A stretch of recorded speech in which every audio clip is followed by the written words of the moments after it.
that would come onto our roadways.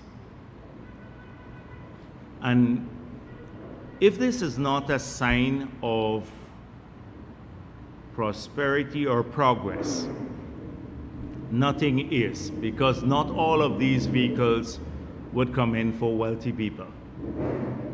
A lot of ordinary Guyanese are acquiring more assets. But more importantly, just imagine if we had a short-sighted policy as that of the opposition, which they've been advocating for several years. They're saying that all the oil money in the budget must be distributed to people and nothing must go towards infrastructure. We're building too many roads. So we already know that only 37% of the budget is funded from oil resources. They would have you believe otherwise.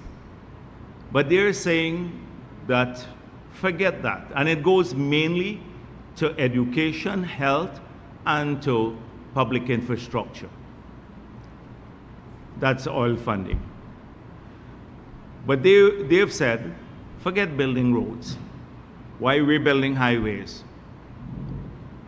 And yet, we would have had 10,000 vehicles in the country, maybe much more now. There's just 3 months of this year. I shudder to think about how many more will be in before the end of the year. If this trend holds and 10,000 vehicles come in 3 months, you're talking about 40,000 vehicles per year. If we don't expand the infrastructure of the country to accommodate this, every one of you will be frustrated, like I am sometimes, and I have sirens.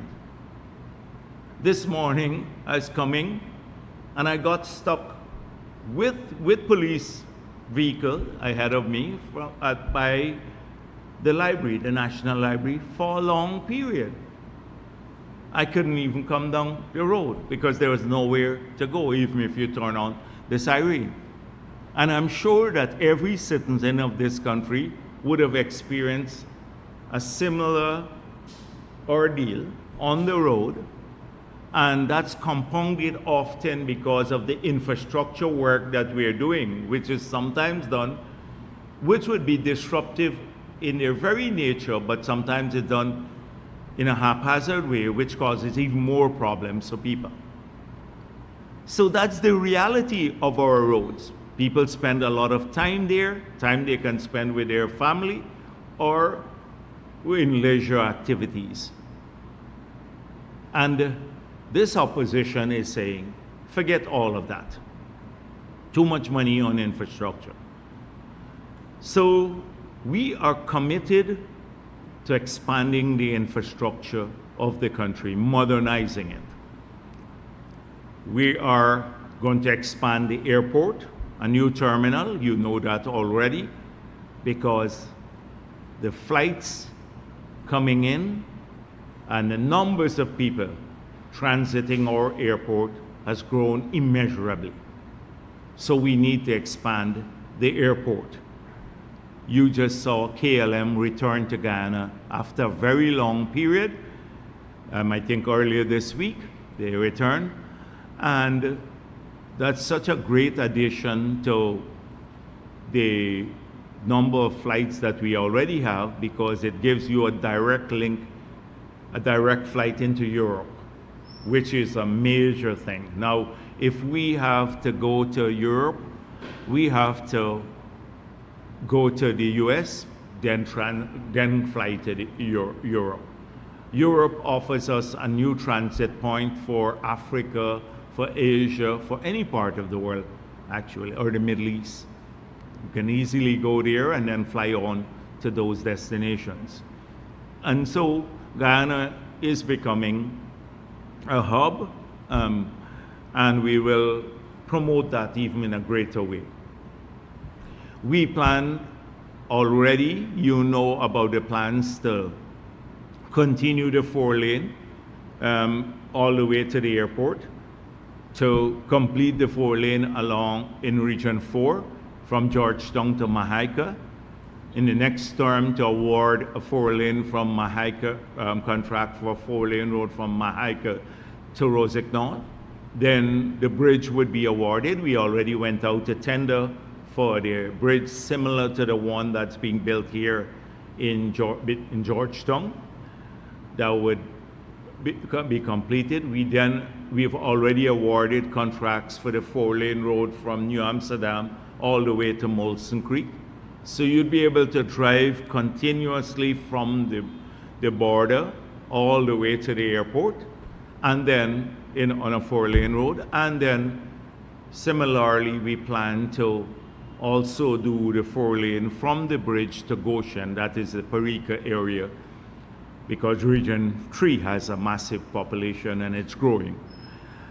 In Region 2, we plan to widen the current road by 8 feet and repave it, because the population there, that would be adequate from our estimation to serve the population there. But those are just some plans, and those might not even be adequate.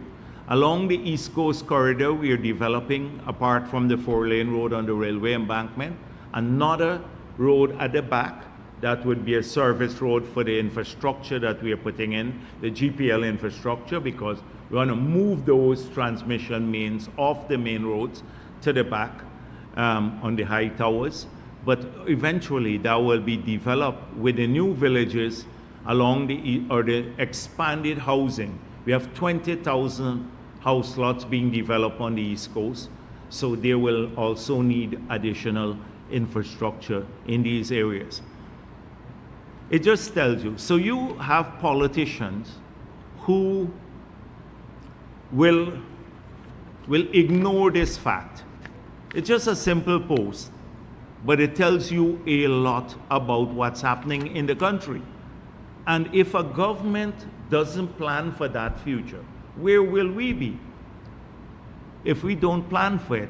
But from APNU and the other, on AFC, you don't hear anything about that. It's just you would hear every day them saying, we're spending too much on roads, and people can't eat roads.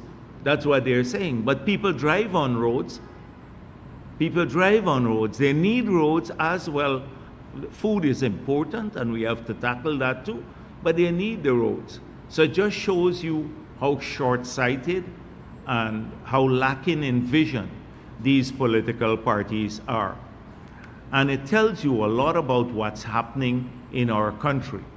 Now, people have to, if this is going to be 40,000 vehicles this year, they're going to buy it. They have to have the money to buy it. And where is this coming from? Since we've been in office in the 5 years, in the public sector workers are earning $105 billion more per year in wages and salaries. $105 billion per year more than 2020. That's a lot of money. That's about 500 million US dollars. That's if you check the numbers in the budget, you will see that.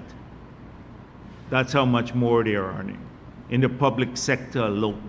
I've argued that with 60,000 people working now who are not working, they're working at the fast food places, they're working at Starbucks, they're going to working at new hotels, they're working with expanded taxi services, a whole range of professions now. But they are earning more too, because if you're not working in 2020, you couldn't earn. Now you're working. So that's the private sector disposable income is great too. If you check in the banking sector and you look at our deposits, aggregate deposits, that is how much money we're saving as a country and people.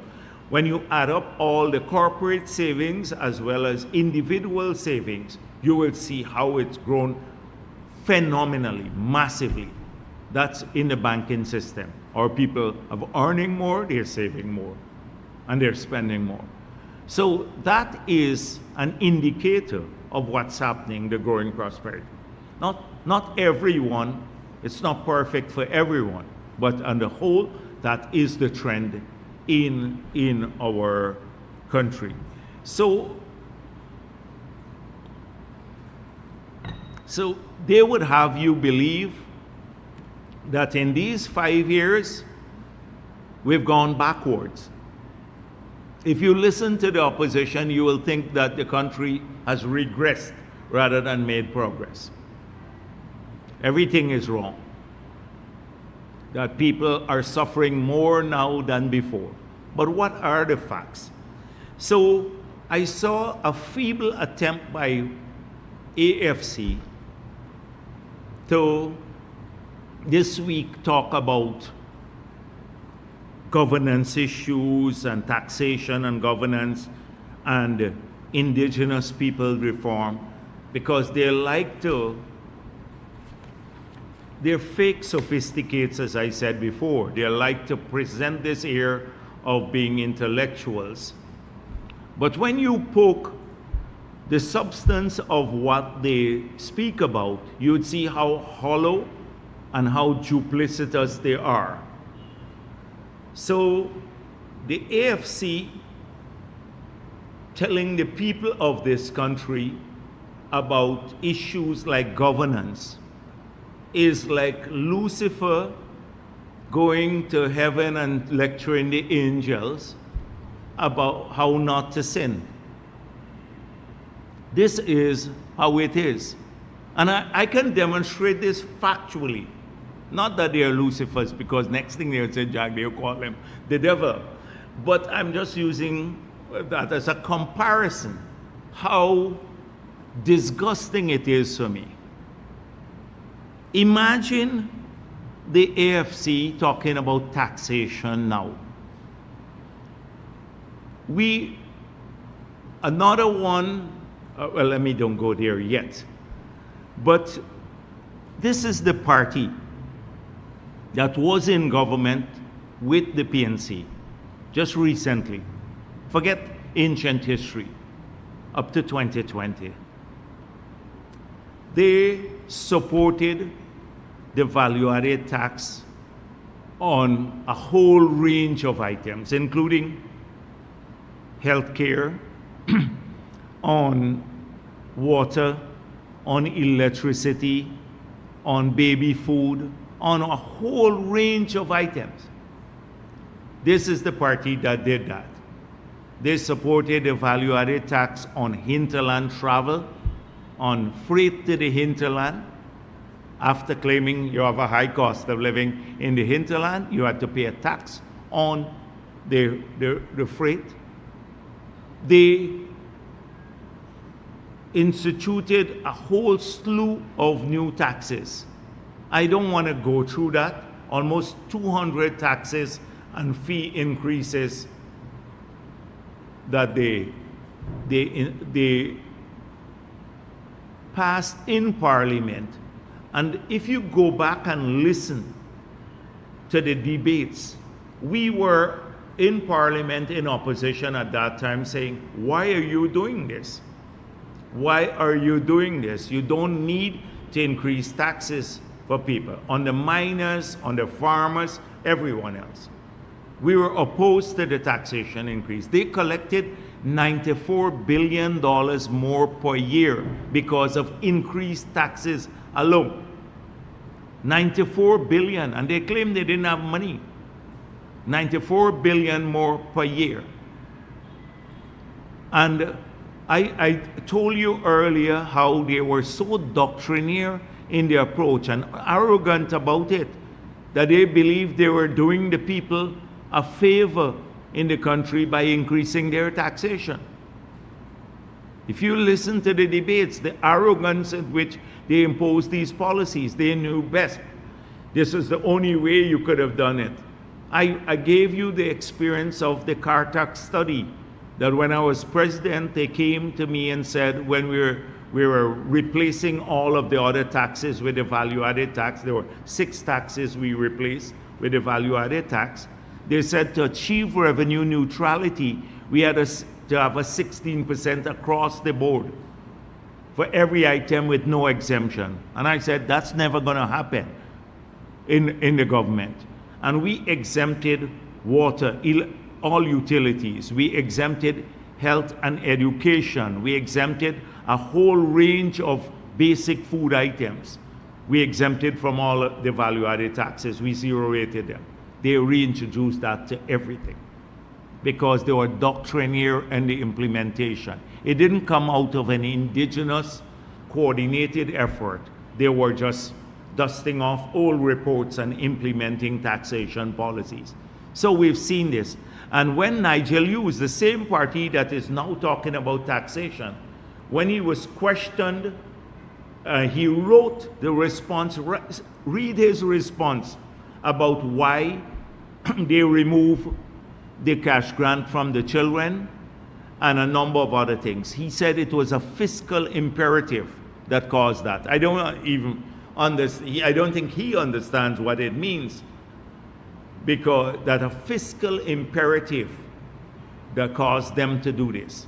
So clearly there was no fiscal imperative to do that, because we could have easily not spend the money on the ministerial health care that they took in Ireland, that we were paying for, insurance for ministers and their families to go to Ireland for health care that they put in place on the APNU AFC government. Before that, there was none of that. You had to either take care of your own health care or go to the local hospitals. But we started paying for that. There was not that before. They were spending the money on that, but not on the children. They didn't have any money for the children and their cash grant. They didn't have any money for that. So, what fiscal imperative? Clearly, they did not prioritize that. They were not spending on infrastructure, because the infrastructure budget in 5 years, every year almost, for the 5 years, was lower than 2014, the last budget that the PPP put in place before it left office. What it meant, they were running down the schools, the hospitals, the roads, the city fences, the drainage and irrigation systems, because they were spending less on capital and more on recurrent, by more food in government, dietary, more rental of buildings, more vehicles. That's where the priority was. And all of these are the facts of their existence or the period in office. So when they talk about taxation policy now, who would believe them? Now, this is the party that campaigned in 2015 on lower taxation. So they have two problems. One is the nonsense that they talk about taxation, and two, about the credibility or the believability of what they say, because they can say anything like they did in 2015 and then come into government and arrogantly institute a whole new range of policies. Contrast that with the PPP, what we said. We said we'd lower the taxes, we'd remove all these taxes. When we start campaigning, you will see we've done so. We've removed all the taxes. We've kept our promise that we made in our manifesto to the people of this country. Healthcare, they talk about healthcare reform at their press conference. So I'm just coming back to policy and how they're, as I said before, they're feeble attempt again. So by the end of August, or maybe early by September, we will be opening 6 new hospitals across the country. Diamond this weekend. I want you to go to Diamond Hospital when it's open. Take a walk through, a tour. And that's one of the smaller ones. That's for $30 million, and we're building one at Enmore, Diamond, Bath, number 75, Deacon, and Lima, for their different regions. 2, 3, 2 in 4, and 1 in 5, 1 in 6. We have 4 hospitals for the 4 hinterland regions, and Linden would be upgraded, $30 million to upgrade the existing hospital. and we're going to upgrade Bartica, West Demerara, etc. But this is what's happening now. And then we're building 2 major hospitals, one at New Amsterdam that's already under construction, and one at Oger. So you take a walk through. I was talking to someone who is in healthcare delivery, and he said, I did a walk through there. And this is a smaller of the hospitals that we're building now, and said, there's nothing in the private sector that mirrors what's in there now. And when it's open on Sunday, please take a walk, even if you're not sick. Just go through it to get a feel for our investment. We can say in 5 years, we came in, we had to deal with COVID. They made a mess of it. They just built the hospital. We could have done 40 tests per day under COVID. Just imagine 40 tests. Within months, we took that up to 5,000. We got the antiretrovirals. We hunt them down. We kept our people safe. We put in oxygen. You didn't have oxygen. The place was not configured for oxygen. You don't have beds in the hospital. That was in the middle of COVID. They had shut down the country, but didn't have a bed in the hospital. Not a single bed in the hospital, a COVID hospital. We came in under those circumstances. We reopened the country. We kept our people safe. And then we crafted a plan that was not there to do all of these. And right now we have 12 new hospitals, public hospitals that are under construction across this country that will change healthcare. But we didn't only do that. Georgetown Hospital was upgraded. We brought in Mount Sinai. We brought in Northwell. We're expanded the we destroyed $10 billion of expired drugs from the bond that they were just buying willy-nilly. That was their record. So now to come just before the election season to talk about complete health reform. You know, they like to use these buzzwords, complete health reform. That's what we're doing. We're working on hiring personnel. These hospitals, we need 6,000 new people to work there. We're training more people. We're working on a national electronic patient management record system that would transform the way people interact with the system. All of the vouchers for testing, cervical cancer, universal healthcare voucher, getting spectacles. All of these programs are done now. But what are they offering? Complete health reform. It looks good. They would probably take somebody's brochure from some other country, change the name, and then hand it to the electorate. Oh, we have a manifesto with complete health reform. Their complete health reform, this top of the list is, as I said before, health reform for ministers. You know, ministers, that's it, because they took the best themselves right at the beginning. Ireland, we were paying for them to go to Ireland to get their health checkup and stuff, them and their families, which we discontinued as soon as we got back into office. So they then went on to talk about governance. Now, this is very rich from a party that tried to steal elections. And Nigel Hughes is, until now, well, I know Norton, right? Norton said he had the SOPs. He has them somewhere in Congress Place that show they won. But Norton is my friend, so I'm not going to talk much about him today. We know what he is. He is basically, he was lying. He is lying, you know. Then Patterson said he saw the SOPs too that showed they won the elections. These are the same people who are talking about governance and credibility. He saw the SOPs that showed that. Nigel Hughes said he didn't know if the elections were rigged, but he's going to do a review and a study. Up to now, the study can't be done. 2 years he promised the study to find out if he will apologize to the electorate for trying to steal elections. Stealing elections is the litmus test for credibility and governance. If you steal elections, what else can you talk about governance? Everything else becomes mooted. Everything else. You defy the Constitution of Guyana. You had to go to elections in 3 months after a successful no confidence motion. You stuck around, squatted on power in office for over a year. Then only with international pressure and the CCJ ruling we managed to get elections. Then after the elections, you squatted another 5 months in office, enjoying all the benefits. They were not ministers or anything. They enjoyed the benefits, salary, benefits, everything else. 5 months after the election were held, and now you're talking about governance. You violated the Constitution. Nigel Hughes was an active participant in this. Then the appointment of the chairman of GCOM. They are talking about GCOM now again.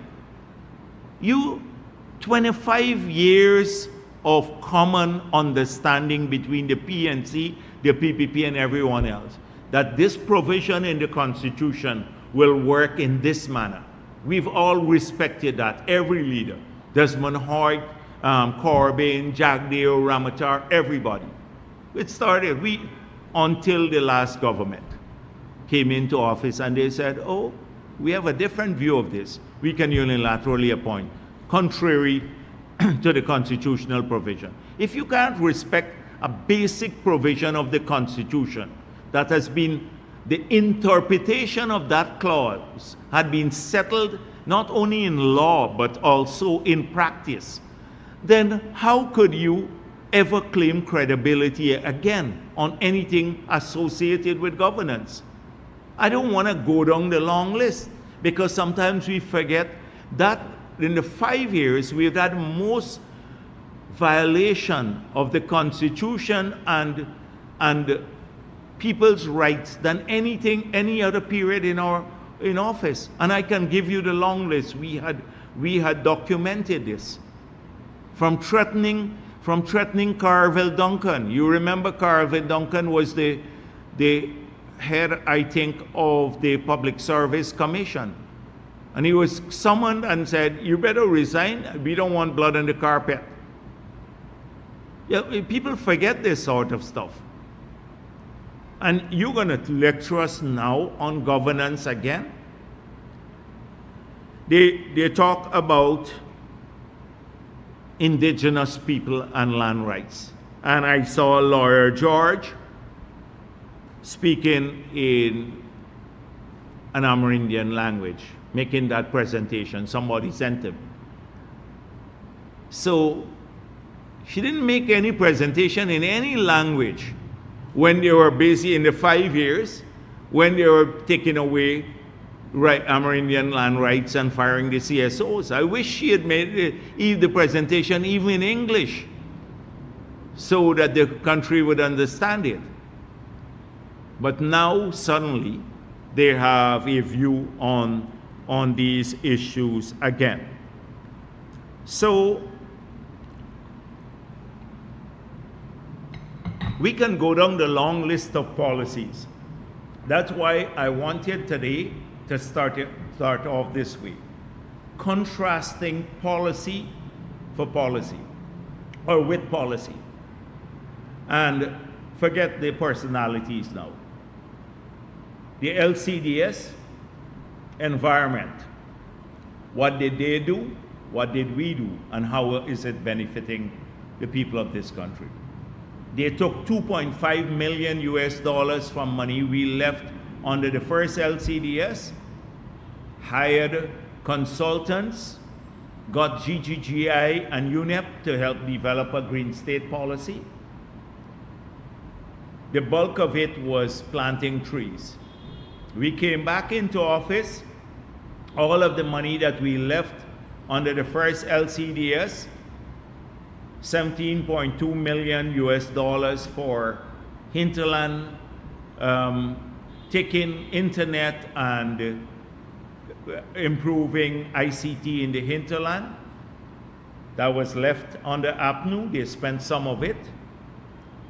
We left $10.2 million for land titling. They suspended the land titling program. We had left another $85 million to support renewable energy. We came back into office and the money is still there. We're using it now to to set up the solar farms in Essequibo, Berbice and Linden. They made a mess of the first thing, the LCDS. They were opposed to it. We left money for them. They used some of it. Most of the resources were there. We came back into office. We reworked the LCDS. We expanded it. We got our forest certified. We're earning money now. I told you already about how this is changing Guyanese lives. This is because of the PPP government's initiative to do this. So 14 billion, over 14 billion has already gone to the Amerindian communities. Over 4,000 projects they will do from the 14 billion.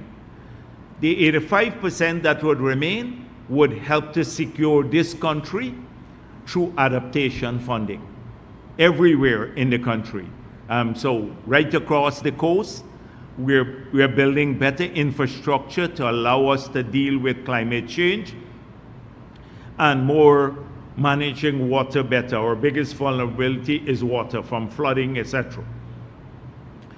But along with that, we have allied benefits too. And so the allied benefits are important. Outside of the climate proofing our country, without any resort to taxpayers' money, we're also opening up about 85,000 acres of new land that will go to the small farmers in the next term in office. But all of this funded from a facility we did, our climate policy. What did they do? We planted a few trees. That was their vision of climate. And making good speeches. They make good speeches, generated, half of them now generated by AI. You know, the AI has made people very lazy now, you know. They've outsourced thinking.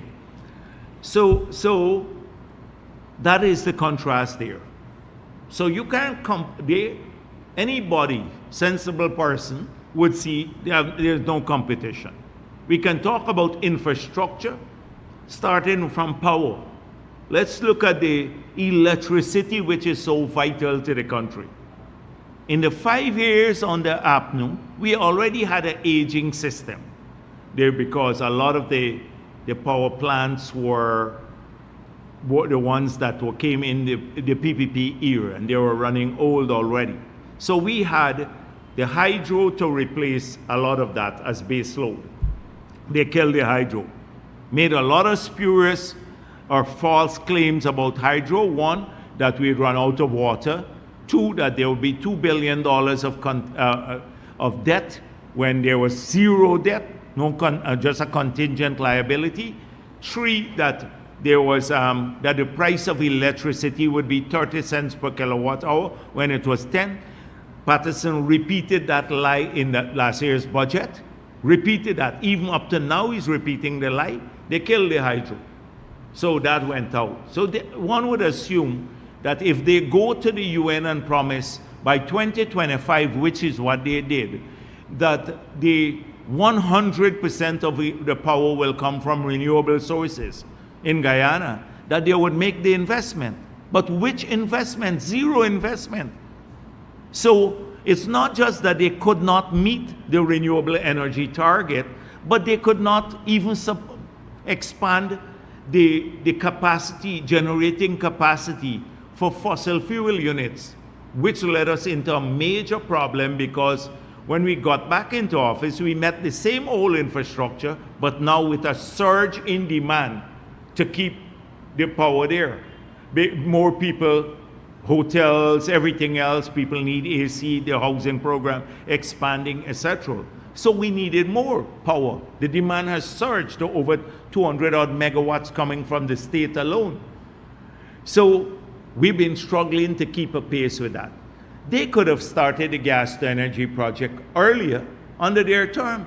They didn't do anything because they were busy buying land up in a part of the East Coast where they thought the project will go. Some of them. We go back and Google the period when I was in opposition. I exposed all of that when we were in opposition. So they were busy, instead of trying to move this project forward, because it's a no-brainer. You don't need, as I said before, to do a study to know if you have your own gas, you should use it to generate power, because the biggest cost of power generation is the price of fossil fuel, or the energy, the fuel, and often the price is variable. So that causes higher rates. So you don't need to do, I see them talking about feasibility study. They love to talk feasibility study. Everything is feasibility study. But even a donkey would know this, that if you have your own fuel, you got to use your own fuel to generate power. And so it's technically feasible, and it would be financially feasible, as we have demonstrated. That gas to energy project, when completed, would generate power at about 4 cents per kilowatt hour versus 20 cents now.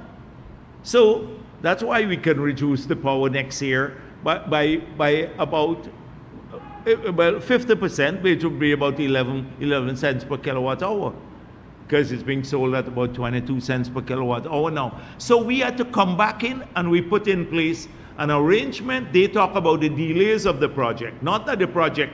So the project's supposed to come in this end of this year, it will come in next year. Oh, we're worried about the delay. But they would have done nothing, zero. They had no vision. But when that project comes in, it makes a difference. Contrast the two styles. They killed the hydro, did nothing to generate, they had no plan to meet the growing demand of this country. We have done that. We now laid out a plan to upgrade the transmission mains in the country and create a smart grid. That has started already. We just awarded a contract to to transmit the power to the border, take it to Linden. It's going to go to Puerto Rico, all of these. But on major world-class type of infrastructure, not the lantern posts on the roadside, where every time you hit a car runs off, you now have major problems. You can't transmit power to another part of the world. That's what we worked on. So contrast the two again. So if you're an independent person, I talk about climate policy, now that's power. Talk about roads and bridges. They built one, as I said last week, Maruka Bridge, that's their thing, their big thing. They did a feasibility study in Linden about a bridge that would have cost 30-something million for a 2-lane bridge. We are actually building a 4-lane bridge in Linden for 36 million. The 2-lane bridge, their feasibility study would have shown that. That's what they did. But feasibility, because somebody make a little cash on the feasibility like they did. Here, that's what Patterson is charged now and before the court for the other feasibility study that they corruptly did for the Demerara Bridge. That would have been a 3-lane bridge that was opening now, a twisting bridge. So that was their plan. We are now doing, as I said the last time, 400 concrete bridges across the country. 400 concrete bridges. What about the highway plan? So contrast the infrastructure now, roads and bridges. So I dealt with first the environmental policies, secondly the power, third it's roads and bridges. I dealt with healthcare earlier. Education. Our budget has grown from $53 billion to $185 billion in 5 years. We've restored the children's grant. We're expanding the school network. We're a whole range of other investments. I can go down and talk about the policy. We made university education free. We're paying for the children to write CXE and CSEC now, all of that. And we're going to expand that. So contrast the two again. You increase UG fees by 35% when you are there. You took away the children's grant. How can you credibly talk about education policy now? Housing, that's even worse. Practically zero investment in housing. You go around the country now, you see that. I could come down the list on policies, and that's what people have to look at.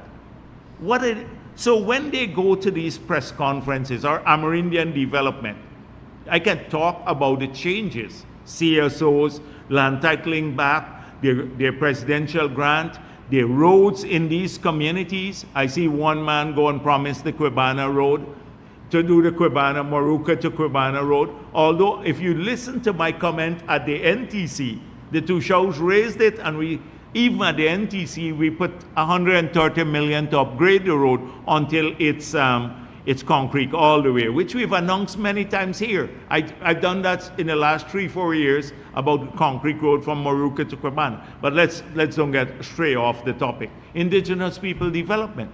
So what are they going to say they do better than us in government? And that's not an arrogant statement, but I mean it is. You have to face the reality. Of course, they may have, on the corruption side, they did a great job, because if Nigel Hughes believes that, as he said in court, I'm told, he said, if a minister gives contract to her own company, that is, the minister signed to give a contract to a company she owns, that's not corruption.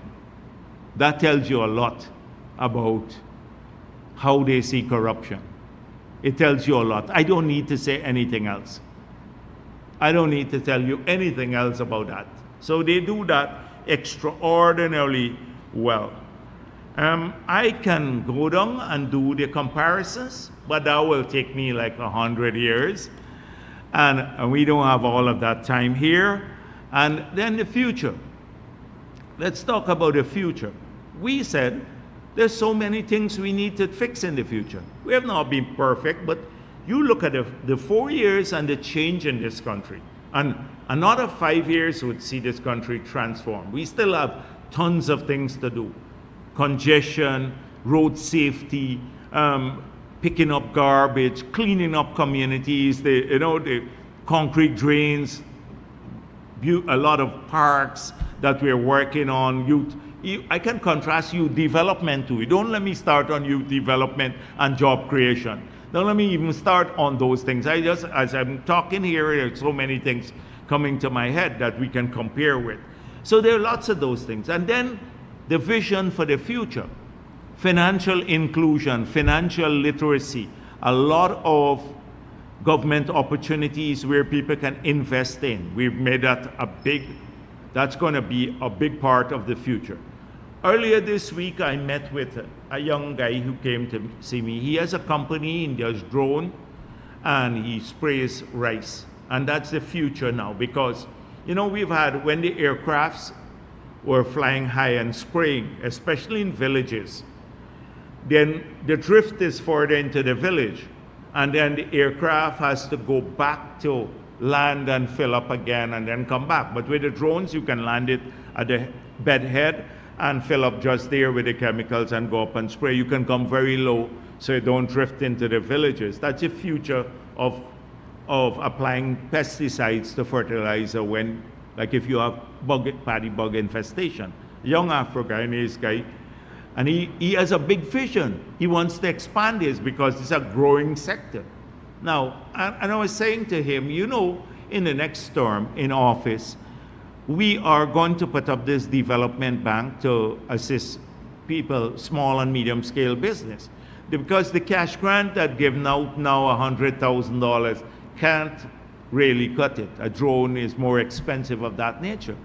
But a company like his would qualify because it's a small company now, and it's in the cutting edge of agriculture, using drones to spray now, and it's effective. And I was saying to him that that's the vision of agriculture that we're working on. So it is the going back to using proven technology. Look at you saw the president posted on his page the project that we're working on in the Region 5, in the UNVOAC area, with shrimp. That's a $6 billion US market. We should aim to take, like from one country, they export, I don't mean 6 billion globally. One country does that, export that. We could, if we take 1/5 of that, that's the aim. That's a huge industry. for people. And with the technology is proven now, we can now replicate that, expand it across the country. They're moving now to a whole range of things like the tissue culture labs. It's so exciting in the agriculture sector. We're talking to the farmers in region 2, because if they take 2 acres and grow onion now, we can get the seed from Brazil. In a couple of years, we'll stop importing onions. We're already going to do that with corn and soya with a big expansion. So it is exciting. That's what we're talking about. You don't hear these guys talk anything about that. They only gripe all day long. You ever hear Nigelus or the others? They no vision for the growth of agriculture, but it's not traditional agriculture. It's a different sort of agriculture that can get our best technical minds in it now, the scientists, etc. And it's for everyone. And so agriculture in the past was seen like maybe an Indo-Guyanese thing and stuff like that. It's not. There's so many, the supply chain and other things for agriculture would be phenomenal for all of our people. And it's a huge part of our plan for the future, for diversification of the economy away from oil. So you can talk, that's the conversation we keep having with people and the country all the time. We're talking about not just land to everyone, a housing program, but assisting people to even own a home in the next term. We've already done that by using the taxation system to bring down the cost of credit, which is the mortgage rate. Significantly, it has dropped. I think it's like 5% and 4 point something percent for lower end. But this is the conversation we're having about the future. And that is why I wanted to come back to this stuff. And apart from not being able to compete because they don't have any plans, and as I said before, they don't have a great track record, we have now a rewriting of history that we have to now be cautious about. So I saw this Starbuck News editorial, which is AFC's commitment to renegotiate 2016 PSA. And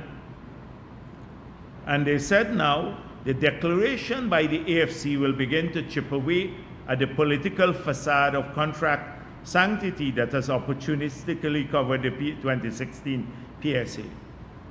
Right? And then the most notorious offender here is the governing PPP Civic. So we're the most notorious offender in this matter. Not the AFC that signed this contract. With PPP is the most notorious offender. So this is a whitewash. For AFC to say that Nigel Hughes is on Exxon payroll until today, in spite of his, again, feeble, deceptive public statement that he's exited this. He's made that statement several times. Still on Exxon's payroll because his company was working for Exxon. That's one, clear. Two, they're just conveniently saying this because it sounds popular now. And three, he would have the enablers, like editorials in the Starbuck News, to now elevate this to a major change of heart, a major revelation on the part of the AFC, and give credibility to it, and then suddenly blame the PPP for this contract. We are the ones. So let me, when did you see this Starbuck editorial speak about Clyde and Company, the same one that Christopher Ram has gone to court to ask for the annex? I think he's in court now to ask for the annex. I haven't seen the annex myself. It might be. And let me read you. I'm going to come back to this contract so that we know who is the offender here, who stuck us with this contract. So Exxon renegotiated this contract in 2016 because the timeline was on the old petroleum prospecting license was being expired. They had already found oil now, very changed circumstances, and they practically controlled the entire process. So this is the Clyde and Company report that the APNU government commissioned in January, and it was released January 30th, 2020. And this is one section of it I'll read. We understand that on the 26th of May, one day before our independence, 25th of May here, Mr. Harris provided by email a first draft cabinet memorandum to Mrs. Homer. Now, what's wrong there? Who is Mr. Harris? Mr. Harris was the commercial advisor for Exxon. He was working for Exxon. Imagine Exxon prepared the cabinet memorandum to approve their own contract. They prepared the memorandum that goes to cabinet to approve their contract. This is, I don't know, almost criminal. How could you allow the company that you are negotiating with, you're taking, the government has to negotiate, it has to take the government's position, what they're going to argue for in a contract to the cabinet. And then pursuant to that, you engage in the negotiations, or you go to the cabinet and say, here are the circumstances in which we agree. But if the other party prepares your cabinet memorandum, that means you'll mislead the whole cabinet. In fact, they would say this is a wonderful deal for the state of Guyana because they're preparing it.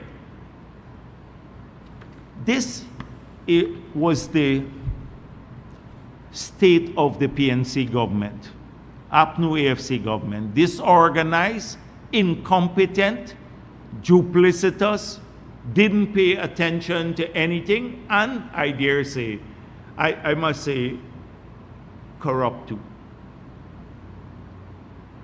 And how could you?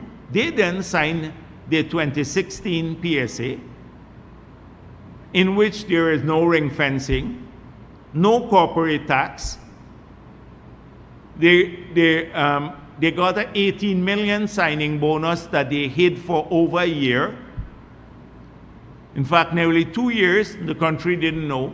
Nobody knew. They put it in an account that is not part of the, that's audited by the, well, part of the contingent fund, so which would have been audited by the Auditor General, and was not part reflected in the balance sheet of the central bank. Although it was an account held there. So for all purposes, intents and purposes, it was held outside of the purview of the regulatory authority of the government. So that was where the money was parked. The Minister of Finance denied that there existed this money, that they received a signing bonus, or there was such an account. Then subsequently changed to, when confronted with the facts, he then said they thought it was a gift. You go and Google it. Google it, find out, check it. Winston Jordan said he thought it was a gift to the government. That's their record of this 2016 agreement, the one that we are the bad guys on now. The PPP, the AFC is the darling again, and we are the bad guys. So that's the history of this agreement.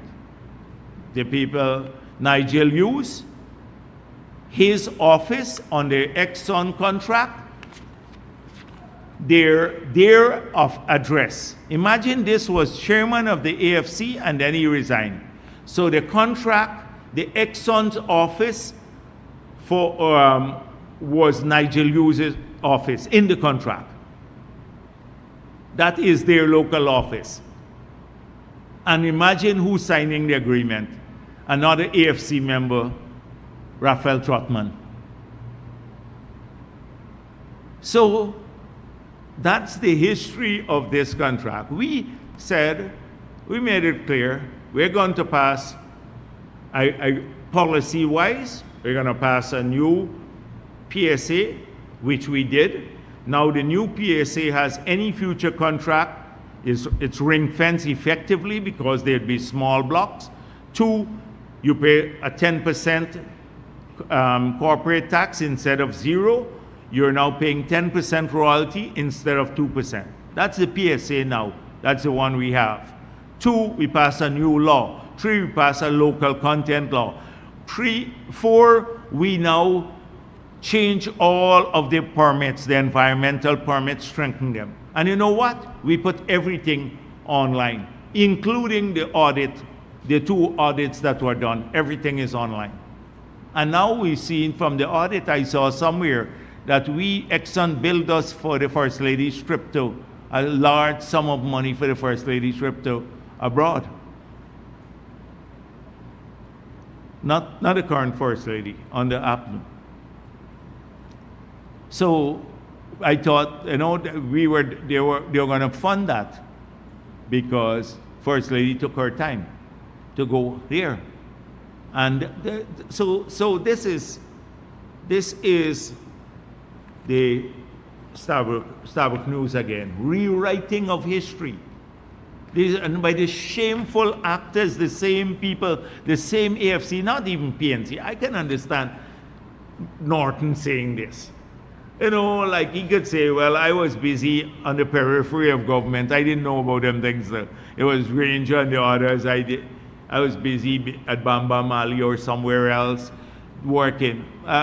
So he could claim he didn't know. But the same people who are central to this lopsided contract, they are the ones who are the central players now saying, oh, we want to renegotiate. Raphael Trotman wrote a book about this. He didn't write a book about this, how the people drafted the cabinet memo for him. He wrote a book about it. I must confess, I didn't read the book, but I trust there's nothing much there. So, rewriting history. So come back to policy. I'm dealing a lot with policy again, oil and gas policy. Look at our oil and gas policy. We laid it out in opposition. We said, these are the sectors in which we're going to spend the money. We laid out education, healthcare, infrastructure. We'd save some for the future. We'll give some back to people, to vulnerable groups, children, women, pensioners, and now we've even gone to a universal kind of cash grant, which we did recently. We laid out what we wanted to do before we got into office with the money. We made it clear that we're going to improve the framework, which we've done by putting in place about 8 or 10 new measures, including a local content law that has transformed the way these oil and gas foreign companies treat Guyanese now. Because if they don't give them the contract in some areas, they can face fines and not criminal, but civil penalties.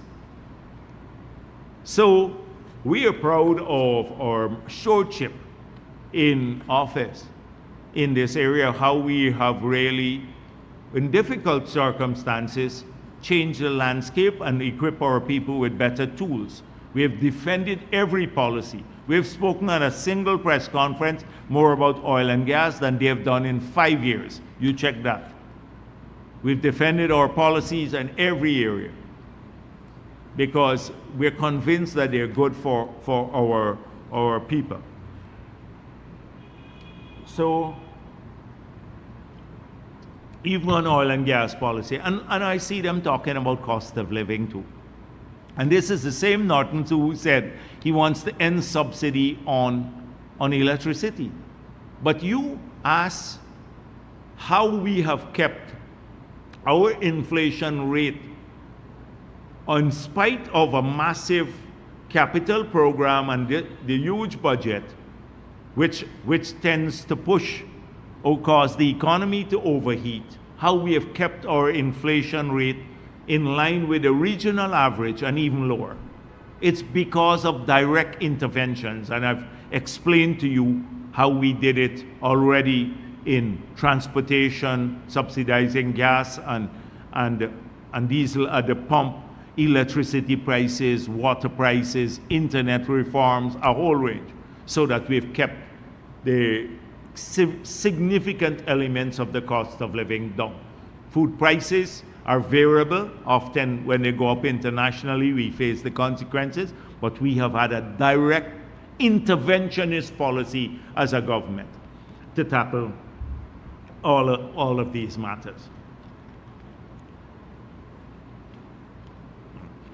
No other government has done that. And in the region, the trend is very different. In the region, the trend is very different. Having said that, I just want to say on the cash grant here, a number of people, well, small numbers of people have been contacting me about them not receiving their checks as yet. In the system, they show the checks are printed. And some people who contacted me, at least 4, they encashed the checks. So don't think you can rip me off. I check it out too, because they check and they encash their checks too, right? So we've asked that they put out a number. So their WhatsApp number is 760-2929. So anyone who has any query, who did not receive your cash grant, the 100,000 for any reason whatsoever, or you did not receive the check even if it's printed. They're small numbers, it's not a large number of people.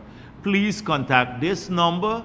It's 760-2929, and they would answer your queries there. So instead of sending it to me and I forward it there, you can try there first. If you don't get through there, then you can contact me, my office again. And I just wanted also to say that the NIS, you know, the 10 billion that we set aside to take care of people who will get a one-off grant, who have more than 500 contributions, but don't qualify, from 500 to 749 contributions.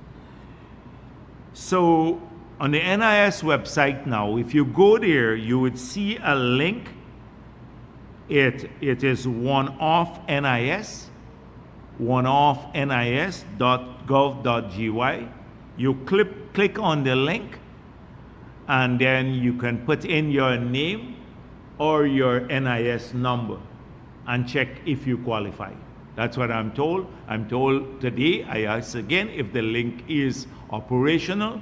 So the people who may not have been contacted by the NIS, but they know they have more than 500 contributions, they're eligible for the one-off grant, but and therefore they can go there to this site and have it sorted out, because a number of people have been asking me too about when it's being implemented. So if you can't get onto their website, you can go to the nearest NIS office and pick up the form. They have it also in paper form, and also make sure that you apply here.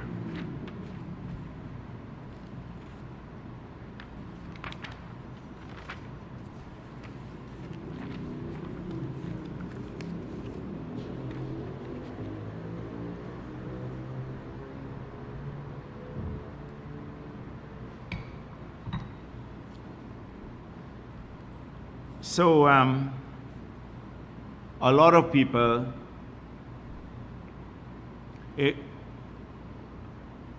were extremely pleased that We've had so many people who traditionally may have supported another party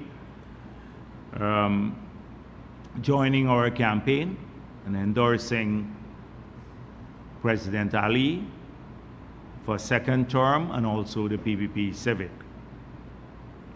We're happy to welcome these people in our family.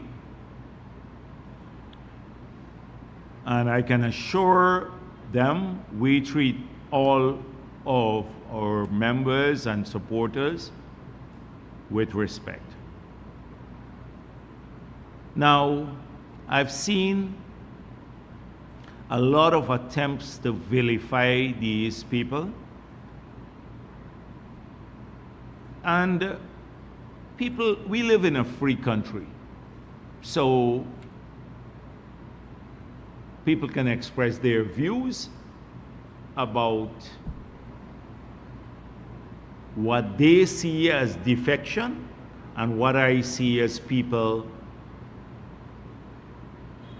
coming to us because of the progress and the leadership given by the People's Progressive Party to implement a national agenda that will benefit all of our people. They see that as defection. I see it as endorsing a national plan and wanting to work for all of Guyana, which we are committed to. I see it as an endorsement of our multi-ethnic platform versus a racist platform. I see it as an endorsement of competency in government versus an incompetent, demonstrated incompetence by the last government. I see it as a support of democratic traditions and values versus the complaints that we get from the other side. So I have an entirely positive view of this matter. And I said to the people when I spoke with them that they would be vilified. But now the people who are doing the vilification are the ones who are isolated. It used to be the other way around when Roger Luncheon and Cyril Belgrave and Shirley Edwards, who've been with the party all their lives, or Kwame McCoy and the others, used to be criticized all the time. Now, the vile people who are doing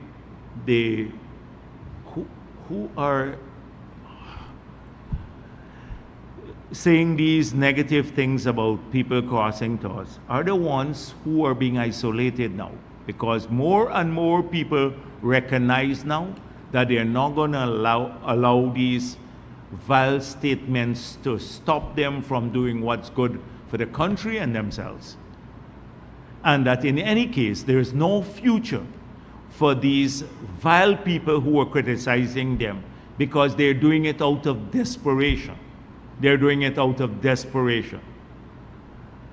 And so I'm pleased that that is happening now, today. So when a man like my Paul could criticize anybody, like Geeta Chandan recently in Parliament made a very eloquent speech, and she said why she wants to support President Ali and the PPP Civic. But a bitter person with a deficient character like my Paul, and you don't want me to go through all of the UG funds and everything that he did, tampered with. So could come out and present himself as the conscience of the country and the party. It's downright laughable. It's laughable. And then, so I saw, it's actually funny, I saw this useless mayor of the past, what's his name, Obraj, said he is not joining the PPP. So I don't recall us asking him to join the PPP. In fact, let me tell you, people like Obraj, so let me make this clear. None of the people, not a single one of them who have come to us voluntarily, who support this agenda for development, personal development as country's development, has been offered anything. No position in the once we win the elections, nothing of that sort. We're not a party like the AFC and APNU, where you know why they broke up? They couldn't come together because they wanted to decide how many persons will get a board, how many boards you will sit on, how many ministers you will get, how many MPs. They're sharing the spoil. They can't win the elections, but they're already sharing the limited spoil. We don't do that before elections. Even the current ministers do not know whether they're going back or not as ministers. We don't do that as a political party. Once we win the elections, then the cabinet is formed and other things. Not a single person has been offered anything. What I spoke to them about is, once you're part of our family, we want to see people develop personally, but we want that for the country too. And I said, when you come to the PPP, you're working for yourself and country. And a lot of these people they want that vision. They want to serve. They want our country, bringing people together, implement this exciting agenda that we have. So that's why they're coming to us. We didn't say, like, you got to, there's a quid pro quo for coming to us. We don't do that as a political party. So let me make that clear. But we welcome people, and they see it, and they know they would do well under the PPP. They know they would do well. So, in fact, people like, a couple people came and said, Obraj could come, but he want to know what y'all gonna give him. And I said, give him what? So that is why it's the ones like him who think they can negotiate with us. We don't want them. I don't know if the people are representing him or were just, saying his friends. But we don't. A person like Obraj, what would he bring to the PP? So when he said, he put out a big statement, I don't want to go to the PPP. Who cares? Nobody wants you over here. But if you think there is something we're going to give you to bring across. So let me make it clear. The thing is that we are happy with all of these people. And let me make it further, even clearer. Nobody endorses or jump onto a sinking ship. They see our ship in the ascendancy, on the rise, as sailing into the horizon, that is bedecked with development. That is how they see us. They see us trying every day to bring people together and to work for all of our people, whether they're farmers or miners or fishermen or professionals or public servants or teachers or police, that we are working for country and all of the people. And so that is what they see. And that's why they're enlightened and they're supporting the PPP. And we, as I said before, we welcome them to the party. So they don't get no endorsement. So I saw Malcolm Harry Paul, somebody I fired when I was a Minister of Finance. You'd ask why. I fired him. He was in customs there, and I said nothing. He was working in the office of the president the last round, and he endorsed Norton. Norton picked up an endorsement. So he was PNC all life, anti-PPP, and he endorsed Norton. Norton picked up an endorsement there. But people, this is how pathetic, and I see some others trying to play down the people. It's reflective of the mood of the country. It's reflective of the mood. People want to come and support this agenda, and it's reflective of the confidence that they have that the PPP will win these elections overwhelmingly, too. So I don't worry about little things like you see every week, the WPA coming out with some poll that says that the elections are going to be tight, and the voting patterns would reflect the same racism of the past. The people like WPA and their 4 members don't matter. So again, similar to the Malcolm Harry Paul, a PNC member endorsing Norton, so too the WPA, which was part of APNU, has now become APNU plus WPA. They were part of APNU. So to show growth, and their coalition now, they've switched from being APNU, a member of APNU, to APNU plus WPA. It's APNU plus 0 or plus 4.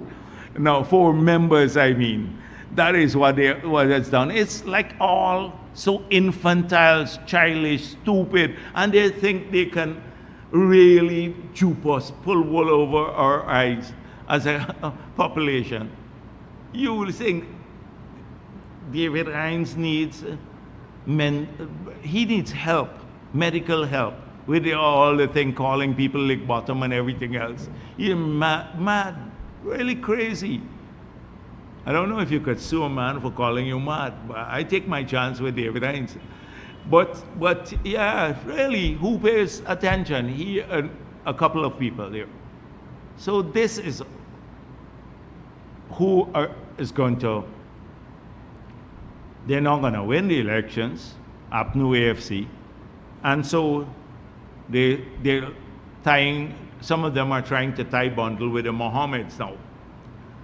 So I see Nigel Yu saying he's not putting everything. He could. I saw in the press conference. Not that may, could. Not saying no in the future. Well, we know they were talking.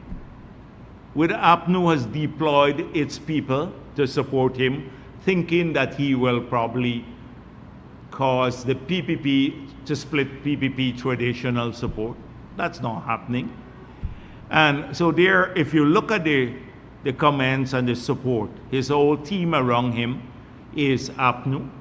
And also every comment against the PPP is all APNU, things that APNU said about us before. The same thing is, he's just the same people post for him who generate these comments are the ones who are posting for APNU. So it's the same comments against us.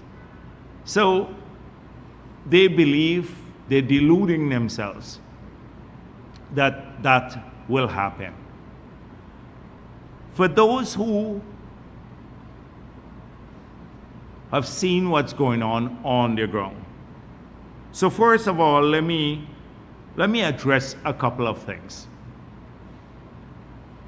The last week, I think by now, everyone has or is convinced in the country that Azruddin Mohammed lacks any integrity. And why am I saying this? So you've seen for the past several days him saying he had this evidence that President Ali was somehow knew about the tax evasion that he engaged in and helped him with it. And then we saw him release the evidence. And it was like dismissive. You know, when people, all the time you get them, and yes, I deal with it, etc. I'll deal with that. That's it. TIGI wants explanation from President Ali about the 2 tiny posts that you've all seen.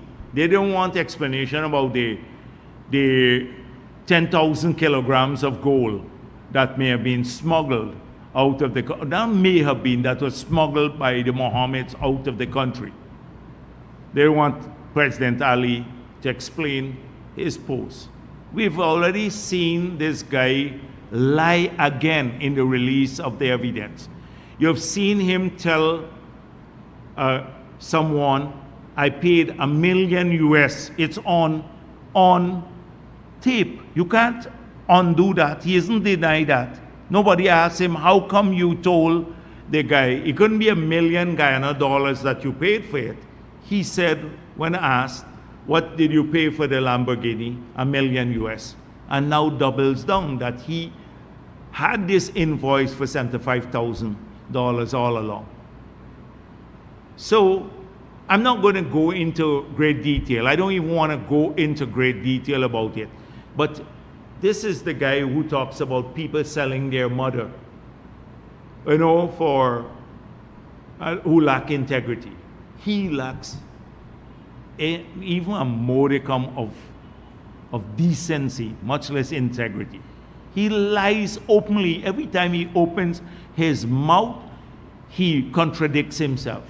He contradicts himself. This is a really stupid person. Really stupid person. He contradicts himself every time. In the face of the evidence that he himself put out there.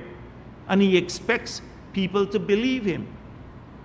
It's only the trolls and the people who are deluding him. So I've seen people say, oh, he's going to out and he's a threat to the PPP and that's why the PPP coming after him. We made it clear, we campaign against anyone who is opposed to us. We're an equal opportunity party. We believe if you come after us, whether you're APNU, AFC, or the Mohammeds, or any other person, we'll give you fair treatment. We'll come back after you. And that's why. It's not because we believe he's a threat. The people who went to Morocco, a lot of children, and then a lot of our party's supporters said, we wanted to see Sanction Man. We've never seen him before. And we went there, but the guy is really dumb. They called me and said he's really dumb. He spoke for a couple of minutes about critic and I don't know what else, a special part of critic, and then everything else he spoke about. And we were expecting something different. And some went hoping he was going to hand out something. And they said, you're a really dumb man. A two-show said to me, you know, they offered me money to bring my people out. But I know what he's about. The two-show said they offered him a lot of money recently. So he may be paying a few people to do that. But at the end of the day, what would a two-show say to people in the face of all of the evidence of change? The communities know that. The communities know that. And so when people go, it's a mix. And it's small numbers. If you actually go to the pictures and look at them, it's small numbers. So we're not afraid of him. I see that's what they like to say. Look at the PP. That's why so many people are joining the PP, coming to the PP. You think if they thought we were going to lose the elections, they'd be coming? Everybody, when you go across this country, people say, oh, it's foregone. He is not going to make any difference whatsoever. And so, but it's, so this is what's going on. And then the messaging. I saw some members of the family posting, oh, people say they will come out quietly. I got a WhatsApp message. If I show you the WhatsApp message around people around him who are close and benefiting from him, say, this man, the same thing, he's a Dumbo, but I getting something here. They would not vote for him. I could release my WhatsApp message when they get one WhatsApp message or they create it. So I saw it a couple of days ago, they're complaining about Kwame McCoy. Apparently Kwame McCoy made a long speech at the cash grant activity, and they said it's campaigning. But knowing McCoy, McCoy will make a long speech wherever he goes. And so I'm thinking, and then one family member posted, it's not charity. So I didn't think it was charity ever. We don't see people that way. And it's taxpayers' money.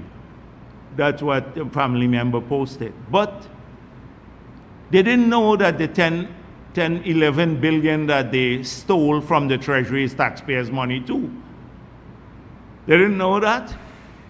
And that the $11 billion could fund 1 year of cash grant for all 200,000 kids in the country. But that's the audacity, the shamelessness to make a post like that. Because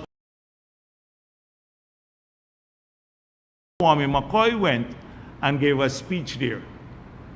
$11 billion evaded on 10,000 kilograms that they smuggled out of the country in 5 years alone. You calculate at $55,000 each per child, multiply by about 200,000. And you'll see, shamelessly saying McCoy campaigning. Now, all right, so Kwame McCoy went there and took credit to the PP government returned this. But who you want us to send? Norton, who took it away? Or Nigel Hughes, who took it away? Or this man who stole it by smuggling the gold out of the country? Kwame McCoy has a right to be there because it's his government that fulfill its promise of returning this money to people. It was zero. It's 55,000. We made a manifesto promise. And he's a minister of the government until now. APNU remain, the ministers were, even after the elections, 5 months after the elections, we had ministers under APNU. He's a minister of the government. It's a government initiative. You want us to send them to make a speech here? So Kwame, please go and make more speeches. But not so long. 20 minutes would be good enough. You just burden the parents a little bit too long too, right? Just a short thing, the key points there. They're shameless, these people. They're complaining about that now. The Mohammeds and the PNC, but they're all in the same boat. Shameless set of people. You took away the money from the children, and now you're vexed because the PP selling family, we return the money. We fulfill our promise. That's what government is about, fulfilling your promise. So, I think I've know how long so far. 3:41 hours. Let me end there. Right, thank you. Right.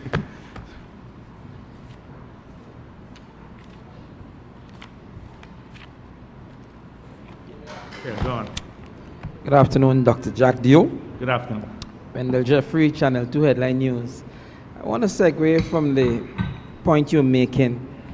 From the last calculations, it takes about 5,000 votes per seat, something like that. No, more than that. Yeah. If you take 460,000 and divide by 65, it'll tell you how much. And therefore, for all the possible negativities that surround Mr. Azuddin, if people like what he's doing, he can still be effective. For those who might not know, or yeah, he might still be effective. So, but let me ask you something, Wanda.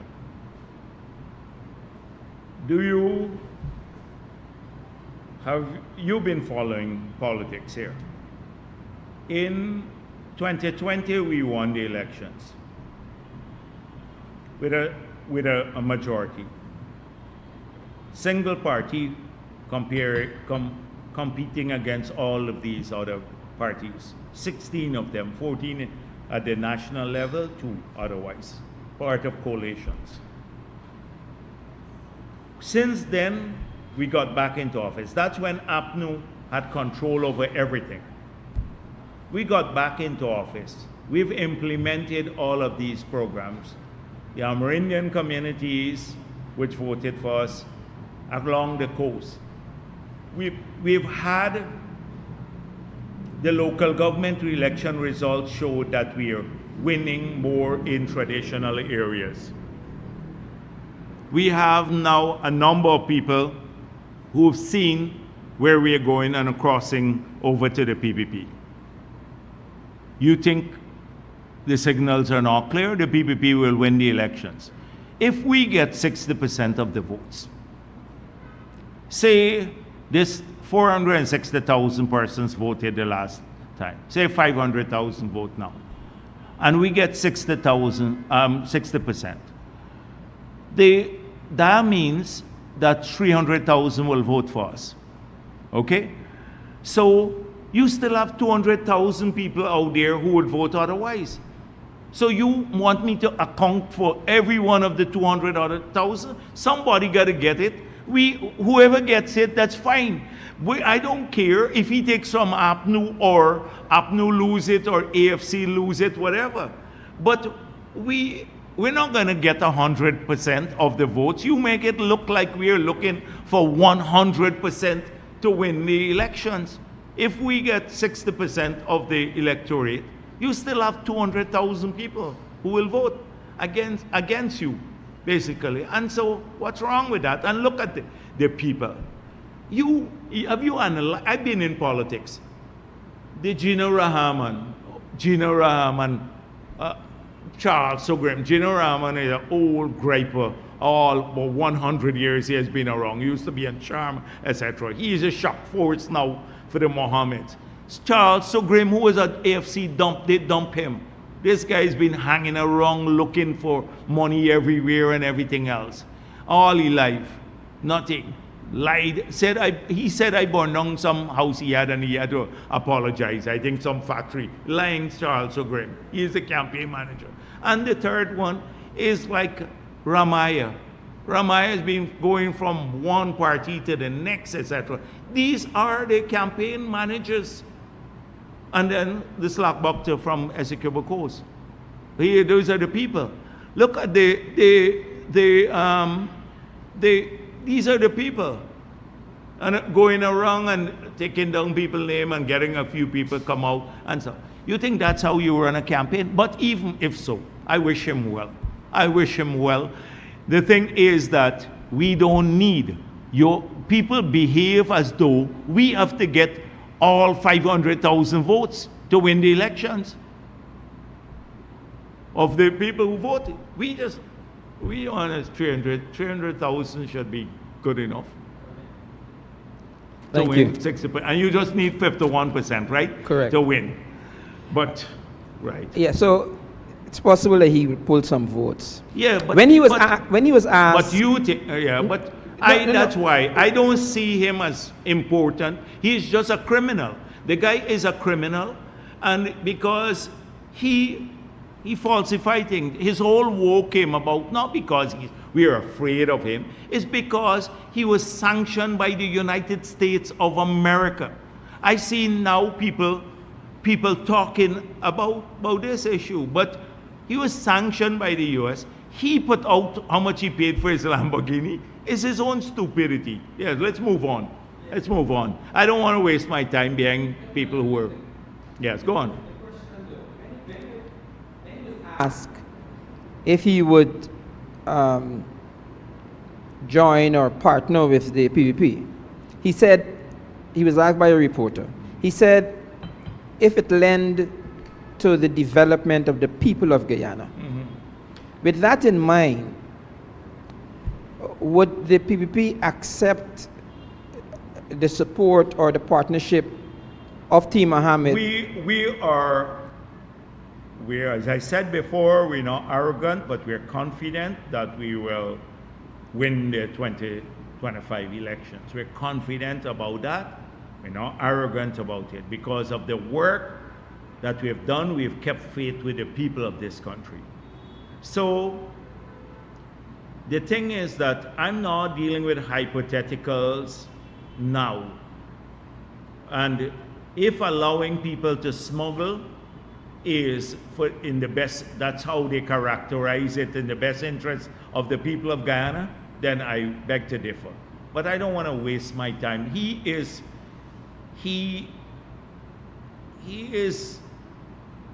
just APNU's hopes. That's why I'm saying APNU hopes that he will make a difference in the electorate. So I don't want to waste my time. I'm just actually at this press conference, I'm even spending too much time on a useless person. Right. I don't even waste my time. I just went on the platform, then you would listen to me there, but I don't want to waste my time at the platform here. So the answer is no, you have no intentions of... Yeah. So Nigel Lewis said he will. Ask Nigel Lewis about that. Nigel Lewis wants to join him. Yes. Just as a second question, is the message, are you satisfied in your capacity as the General Secretary that the message of the PPP is getting through to a wide enough cross-section of the Guyanese society? And if yes, why? And if no, why not? So clearly, yes, maybe messaging is an issue always. PR can always be an issue. However, our messaging is doubling old age pension that we promise.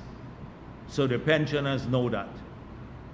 The children of this country and their parents know that we said it, and we would get to 50,000 per child, and we got back to that. We kept the promise. The 60,000 people who are working now have jobs. That's our messaging. The roads, every community that we built the roads in, that's our messaging. The 12 hospitals, that's our messaging. The 4,000, 5,000 contractors, many small contractors, many Afro-Guyanese contractors who are now working, that's our messaging. They develop the change in the country, that's our messaging. So when you drive around this country, you see the messaging staring at you in the face in the form of tangible evidence. It's not by hollow gaffe from politicians. You see it everywhere you go in the country. In the Amerindian communities, they've seen it. On the coast, we have seen it. So that's our messaging. Now it's not you can put anything on paper, like we've seen in the past. Anything could be placed on paper. Our best messaging is drive around, and you'll see it. Right. Good afternoon, Dr. Jagdeo, Anas Williams, Kaiser News. Just a few quick questions. Does the new oil spill law guarantee that Guyana and its regional neighbors will be fully and adequately compensated in the event of an oil spill, whether the damages are environmental or economical? And if yes, can you say why is government still appealing the High Court's ruling demanding an unlimited parent company guarantee for Guyana and the Caribbean? Secondly, can you explain Exxon and its partners reporting that their profits for 2024 being $10 billion, but Guyana only got $2.6 billion US, despite it being a 50-50 profit sharing?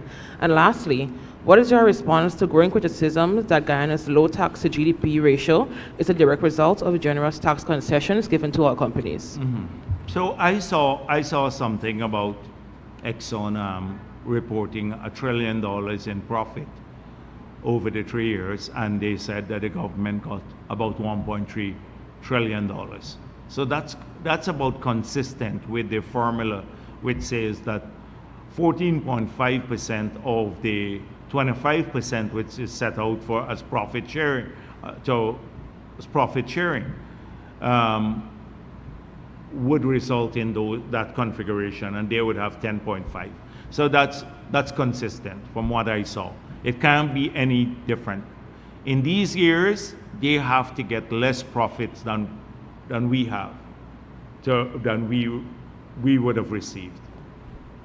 because of that formula. They've spoken about paying back the capital, which is a different matter, about paying back the capital invested, which comes out of the 75% allocated of revenue allocated for that purpose. So we can't conflate the two. Very, very different, and it's consistent with the formula. And just to tell you that, to give you an indication, if they say $1.3 trillion we got since the beginning of oil, that's less than this year's budget, 1 year budget, but that's what we got from the beginning. So that confirms what we've been saying, because we passed 5 budgets so far.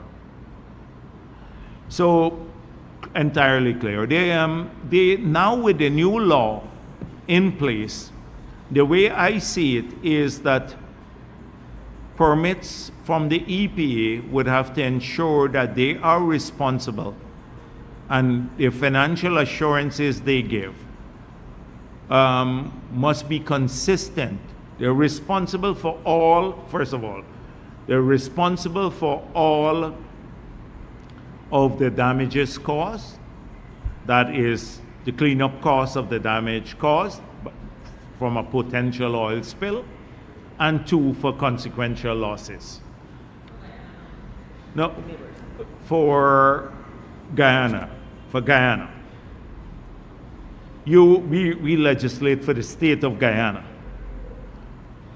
They have to provide financial assurances consistent with their new law, or their liabilities under the new law. So the assurances they give must cover all of those liabilities. That's what we want. We want full coverage of all liabilities.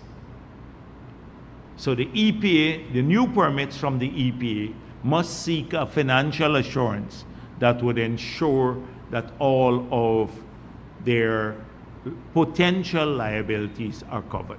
And it's clear in the law. Anil Nandalal went through this several times. Please look at this. I asked him to. He did a full explanation of this. So I suspect if you're talking about like Trinidad and Tobago, I don't think they'll legislate for Guyana when they look at oil spills, etc. They can sue the company too. They can sue the company.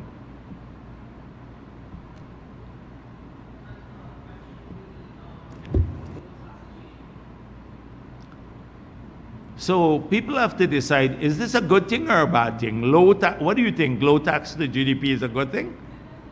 Huh? How you look at it? No. What do you think? If low tax, if it was high tax to GDP ratio, they would say, look, you burden the taxpayers. Now the low tax to GDP ratio is a problem too. Well, the thing is that this is as a consequence of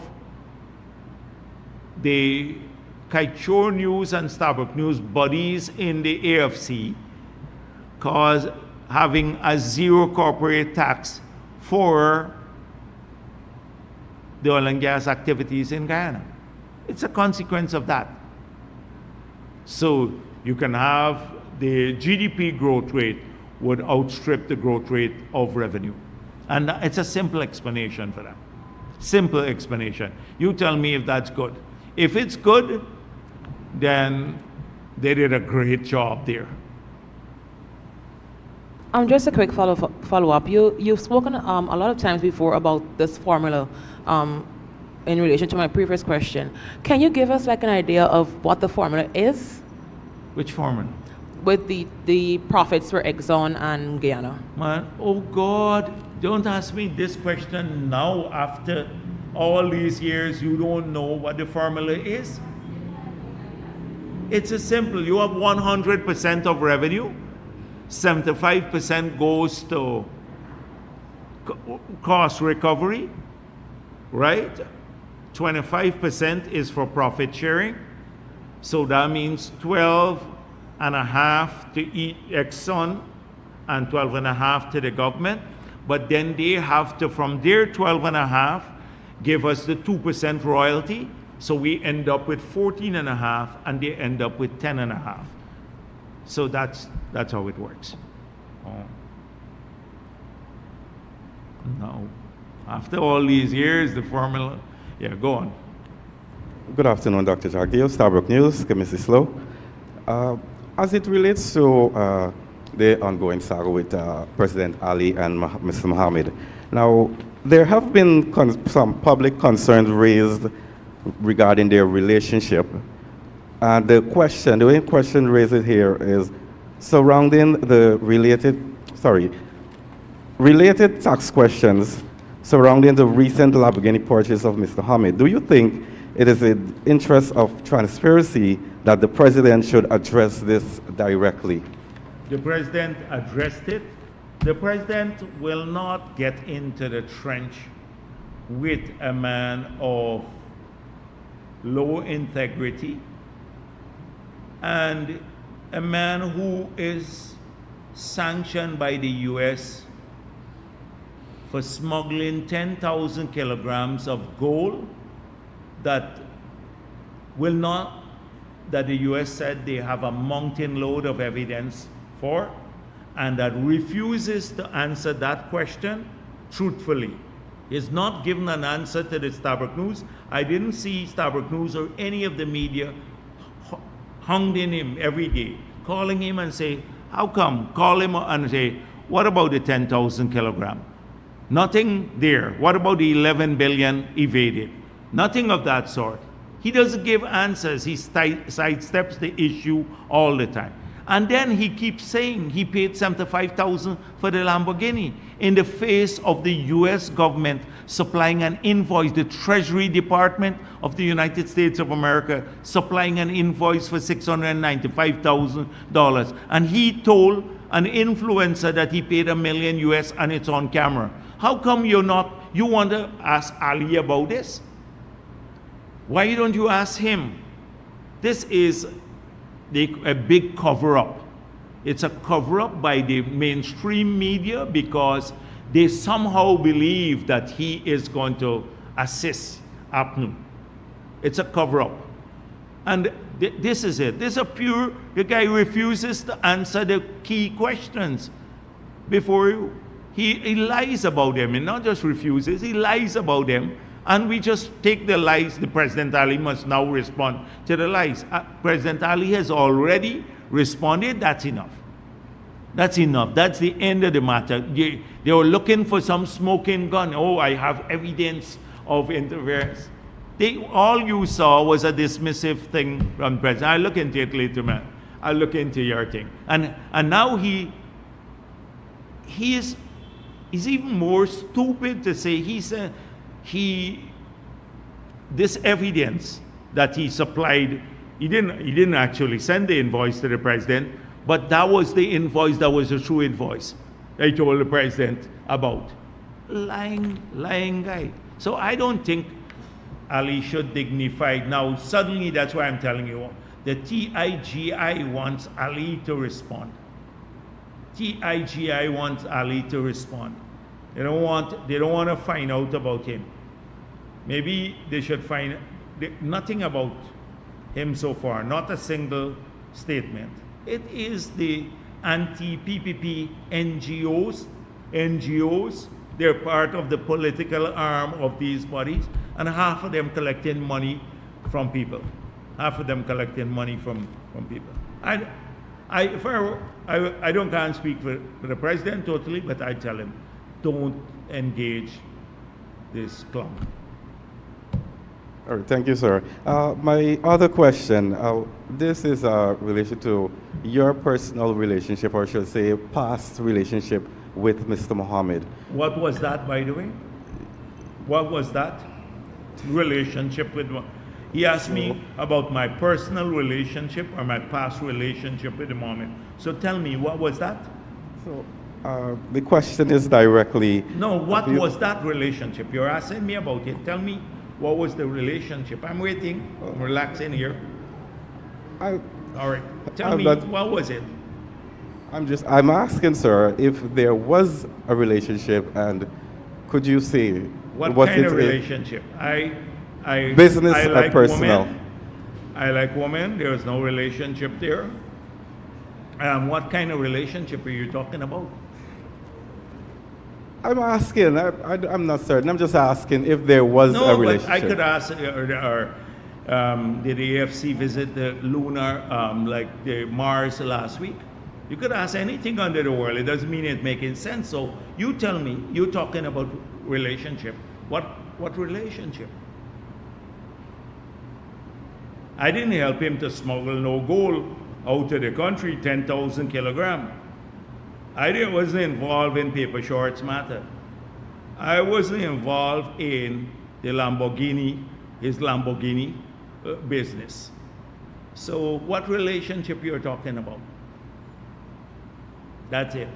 They bandy these things around. Now, did I see the man before? I seen a lot of people, including Norton. I shake Norton's hand from time to time. He is a little sour one time. He laughed at me the next time at a convention center. So what relationship do I have with Norton? I met Nigel Hughes a few times. I even in the public sometimes. You even have criminal types who come and take picture with me. I don't know who they are. A lot of criminal types come. So There was no relationship. no relationship. Thank you. That's what I'm trying to find out. What relationship? Yeah. Dr. Jagdeo, good afternoon. Mikhail Rodriguez for Daybreak News. The OFAC sanction list has just been updated with the name of 4 Guyanese in relation to drug trafficking, illicit drugs, and 2 Colombians with connections to the drugs trade and money laundering in Guyana. Can you say if your government played any role with giving information to the U.S. and helping with the eradication of the drug trade in Guyana? Well, we have a DEA presence in Guyana. And we have a close working relationship with the U.S. government and with the law enforcement agencies in the United States of America. I've not seen, I'm here at a press conference, there was an expectation that the sanctioned entities would have, or the additional sanctions would come earlier, but apparently they did now. And so I've not seen their names. You said it's relation to drug trafficking. I would like to, I don't mind commenting on it, but I would like to just read what it is. Steve, why don't you print it out for me? I don't mind commenting on it, but I need to read it first. There's sanction, who was sanctioned and what. But if it's to, let me see. That's from the OFAC website itself.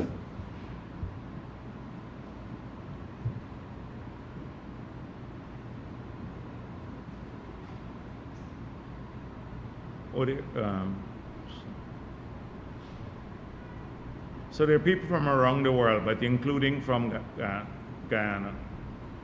So Some Colombians and 4 Guyanese.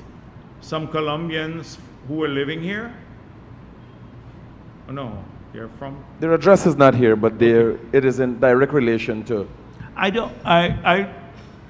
will look at it later and then give a comment. However, let me just say that I've seen recently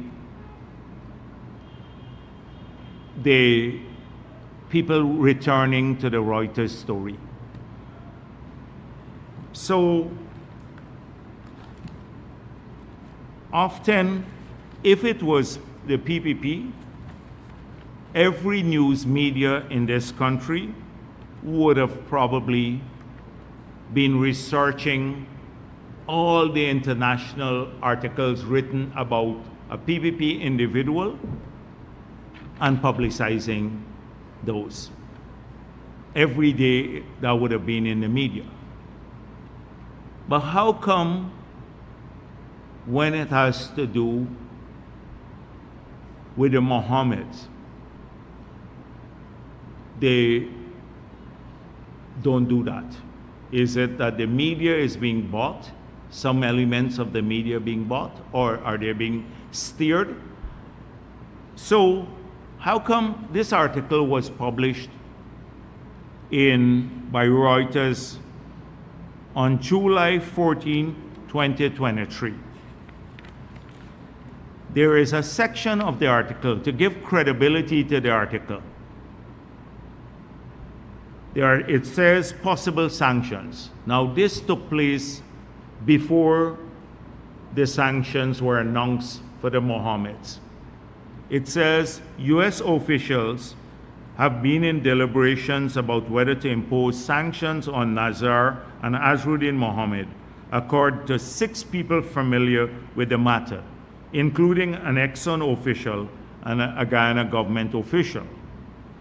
The sanctions, which would be administered by the Treasury's Department's Office of Foreign Assets Control, would make it illegal for American companies to do business with the Mohammeds. So almost over a year before the sanctions were imposed on the Mohammeds, there's a Reuters article which says the US is considering sanctions since then. So, and they actually did sanction them. So that gives great credibility to what's written here. The Mohammeds deny what is in the Reuters story.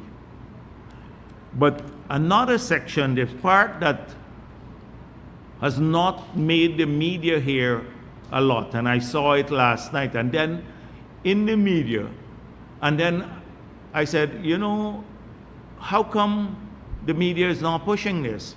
That is not the mainstream media, it's not in it. It says in this part of the same article, and you can go and read it yourselves at home, the Mohammeds deny any wrongdoings.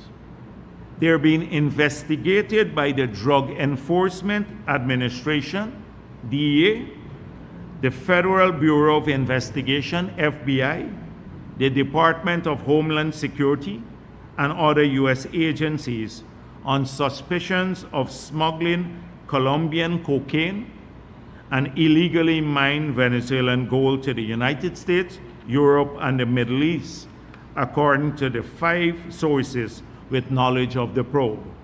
The Mohammeds are also suspected of laundering money for drug traffickers and criminals, including sanctioned Russian nationals operating in the region, according to one intelligence report.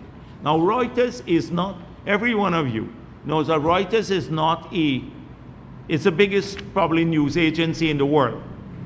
It's the biggest news agency in the world. And to write this article, and then the Mohammeds deny it, but they said they will sue Reuters, but nothing happened. And then they said that the sanctions may come, and the sanctions did come. So they know what they were talking about.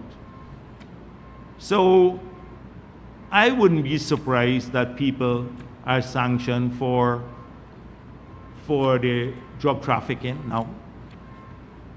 I would not be surprised about it at all. Whilst I can't here comment on a direct link, but I would not be surprised.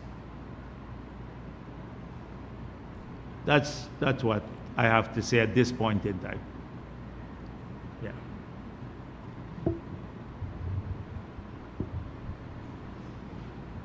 Good afternoon, Tricia Silvers, Guyana Times. 2 questions. Yes. Since government has already surpassed its $50,000, its 50,000 house lot allocation target, can you say what we can expect if there's a next term in office for the housing sector, as well as if there's a general update on the GTE project?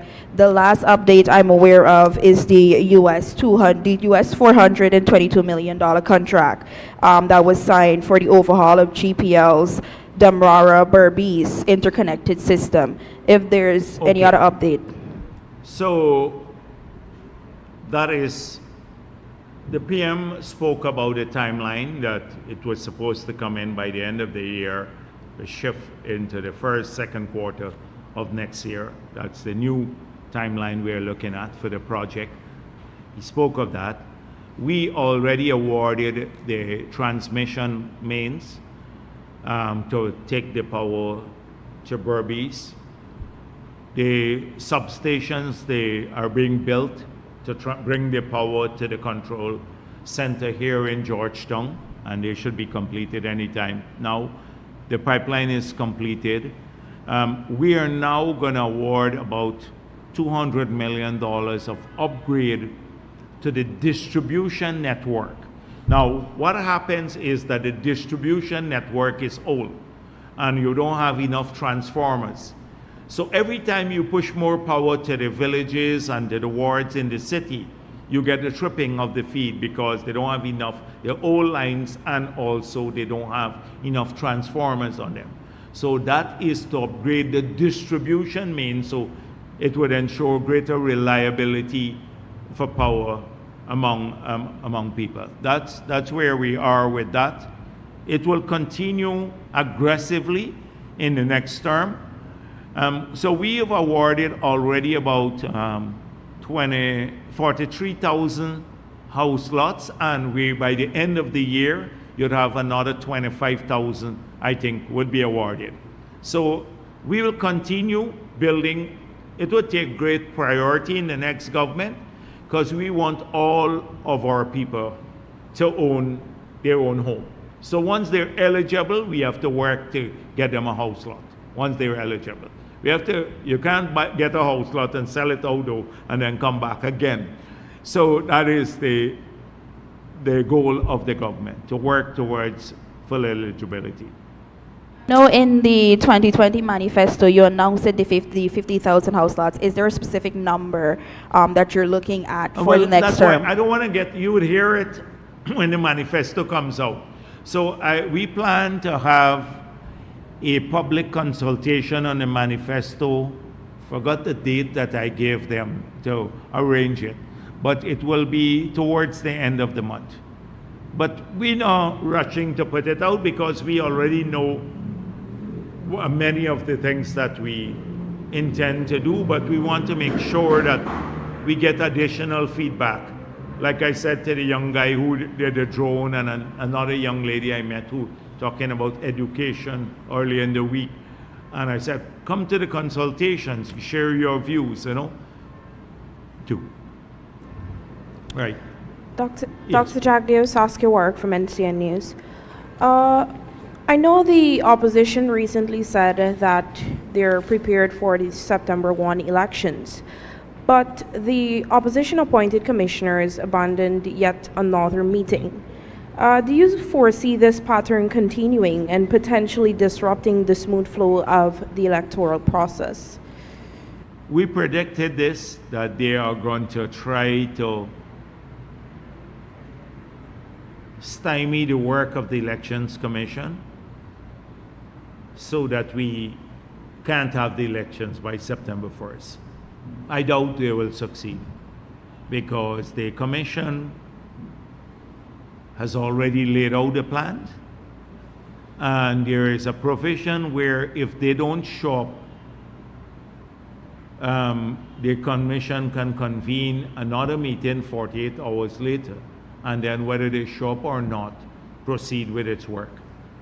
So I hope they show up to discuss the matters, but right now from what I've seen, that there would be an update of the list. The PLE would be made available soon. There would be a period of claims and objection, and then the OLE would be published. So from what I see on the timelines, I don't see them being able to disrupt the activities, the preparation for the elections. But they will not cooperate. Those I thought they had an opportunity to change the way they work, but no, it's like you can't rely on them to act in good faith. Okay, thank you very much. Oh, you have a question on it. Good afternoon, Luan Williams from DDPI. Sir, we saw Apple buying 100,000 of Guyana's carbon credits. Can you tell us a little bit more about that? The rates were good there, in keeping with the old rates that we got. So Apple bought those, and it's good because it's not a lot. It's a small amount, but it gives us a lot of publicity value. Okay, publicity value. So it's really great that a company like Apple, a big company like that, sees that these are valuable credits. It brings great credibility to our product in the market. So I'm really pleased with that. Thank you. Huh?